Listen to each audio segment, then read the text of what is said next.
Everyone has a problem with time. But the day has 24 hours, and we sleep 6. Now, I know there's some out there that say, whoa, I need 8. Well, I say just sleep a little faster. Because the bottom line is we have 6 hours of sleep, 24 hours are available, so you have 18 hours now available to your work, your family, your hobbies, and also to learn something new or to do something new, which could easily be that you want to learn a new language, or that you want to read as a New Year's resolution, I have to read a book every week, or you say, I'm going to go and reshape my body. So you're going to go and take this hour out of your schedule and say, I'm going to train an hour every day.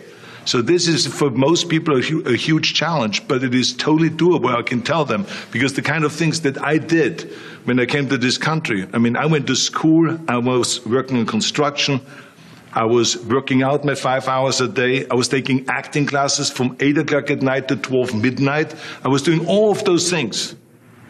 I wanted to make sure that out of the 24 hours of the day, that I don't waste one single hour. Those hours were too precious. And so there I just want to tell people, don't give me this thing, I have a difficult time with the time, and I don't have time for this, and I don't have that. You have time. You make the time. Think big, because then you're going to get big. Then you're going to go and achieve big things. That is the most important thing. We don't achieve big things by accident. So shoot for the top, shoot for the sky, shoot for the, for the stars. Don't be afraid to fail.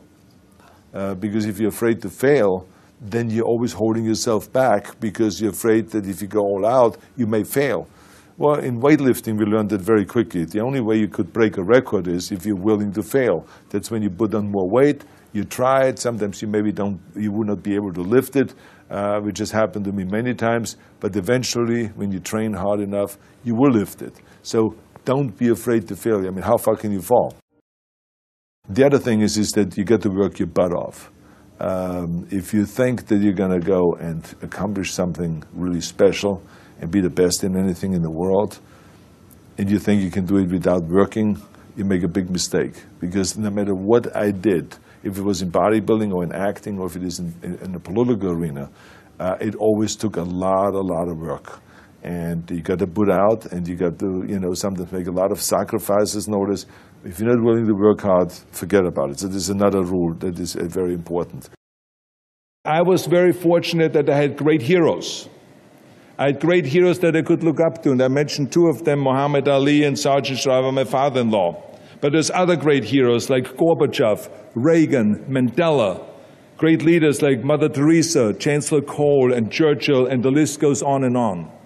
I mean, those people had such an impact on the world.